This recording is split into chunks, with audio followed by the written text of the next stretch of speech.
आहे आणि मातोश्रीवर आमदारांच्या या बैठकीला देखील आता सुरुवात झाली आहे। सचिन अहेर यांनी साथ सोडलेली आहे आणि त्यानंतर आता या आमदारांची बैठक पार पडते, त्यामुळे या आमदारांच्या बैठकीला एक वेगळं महत्त्व प्राप्त होताना पाहायला मिळतंय। आता नेमका काय स्टँड असणार, त्यात काय चर्चा केली जाणार हे पाहणं तितकंच महत्त्वाचं असणार आहे।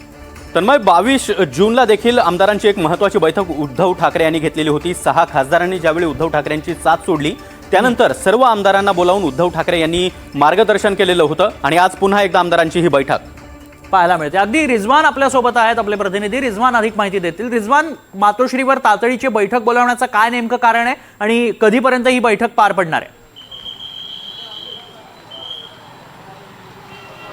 सागर, अगदी बरोबर आपण पाहतो ज्या पद्धतीने सचिन अहेर यांनी ज्या पद्धतीने उद्धव ठाकरे यांना सोडचिठ्ठी देऊन ते शिवसेना शिंदे गटामध्ये प्रवेश केल्यानंतर कुठेतरी आज उद्धव ठाकरे यांच्या माध्यमातून तातडीने जे आहे ती या सर्व आमदारांची बैठक जी आहे ती मातोश्री या ठिकाणी बोलावण्यात आली। खरं तर आपण पाहतोय ज्या पद्धतीने उद्धव ठाकरे यांच्या पक्षातले अनेक आमदार हे शिवसेना शिंदे गटाच्या संपर्कात अशी चर्चा जी आहे ती राजकीय वर्तुळामध्ये होताना दिसून आली होती आणि त्याचमुळे आपण पाहतोय की आज उद्धव ठाकरे यांनी आपल्या सर्व आमदारांची तातडीने बैठक जी आहे ती मातोश्रीवर बोलवलेली आहे। खरं तर आपण पाहतोय या बैठकीला जे आमदार हजर झालेले आहे, सुनील राऊत आहे, नितीन देशमुख आहे, भास्कर जाधव आहे, बाळा नार आहे, अंबादास दानवे आहे, जामो अभ्यंकर आहे, अनिल परब आहे, मनोज जामसुदकर आहे, हारून खान आहे, महेश सावंत आहे, अजय चौधरी आहे, वरुण सरदेसाई आहे, सिद्धार्थ खरात, दिलीप सोपल, सुनील शिंदे आणि राहुल पाटील आणि इतर देखील आमदार जे आहेत ते मातोश्रीवर दाखल झाले। खरं तर ज्या पद्धतीने या बैठकीला देखील थोड्याच वेळा सुरुवात होणार आहे आणि आज उद्धव ठाकरे कशा पद्धतीने या आमदारांना कानमंत्र देणार, नेमकं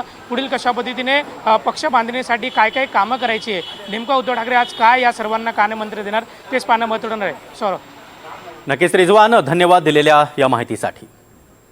त्यामुळे या बैठकीत काय काय घडतं याकडे लक्ष असेलच आणि त्या संदर्भातले अपडेट्सही एनडीटीव्ही तुमच्यापर्यंत पोहोचवेल।